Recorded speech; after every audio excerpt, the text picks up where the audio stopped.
Alors, avant d'aller taper tout cela en code, j'aimerais bien vous parler et vous expliquer un petit peu comment ça va être le code.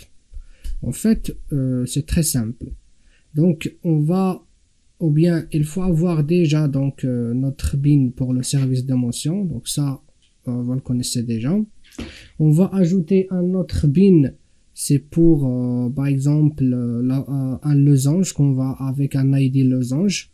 Et là, je vais ajouter un type de forme qu'on va l'appeler losange. C'est juste pour voir un petit peu la différence avec l'injection avec constructeur. Très bien. Donc, on va préciser la classe. Ça, vous le connaissez déjà aussi. Donc, pour faire injection par setter, il faut ajouter la balise property dans la balise bin. Donc, le premier attribut, il s'appelle name. Donc, name, par exemple, vous allez le nommer service d'émotion. Très bien. Ce que vous allez mettre dans votre tête en rouge, si vous mettez le name service d'émotion, il faut absolument que vous aviez dans votre classe losange une méthode set service d'émotion. S en majuscule. Set S en majuscule pour service d'émotion. Pourquoi? Parce que Spring derrière, ce qu'il va faire, il va aller chercher dans votre implémentation losange un setter, ou bien voilà, donc un setter qui s'appelle set service d'émotion. Très bien.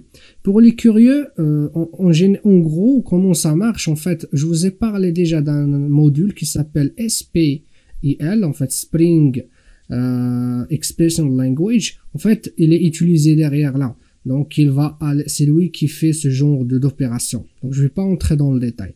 Concernant le ref, donc ça, vous le connaissez déjà. Donc, on l'avait déjà utilisé dans l'exemple précédent.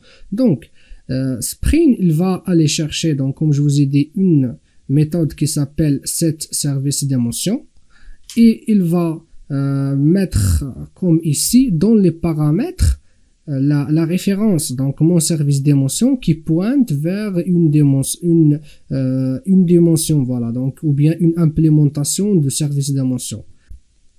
Je vais le dire d'une autre manière, comme ça j'en suis sûr que vous avez compris. Supposons que dans la balise property, vous avez mis name égale par exemple dimension. Donc si vous avez vraiment compris, il faut que vous aviez une méthode qui s'appelle setDimension. Donc il faut toujours ajouter set SET avant le nom de votre propriété. En plus, il faut que la première lettre du nom de la propriété soit en majuscule. Pour la coller avec 7, il donne 7, la première lettre du nom en majuscule et après la suite du nom. Donc voilà. Donc j'espère que vous avez compris. Je vous retrouve pour mettre tout cela sur Spring. Si vous n'avez pas compris, essayez quand même de le répéter afin que vous le compreniez parce que c'est très important.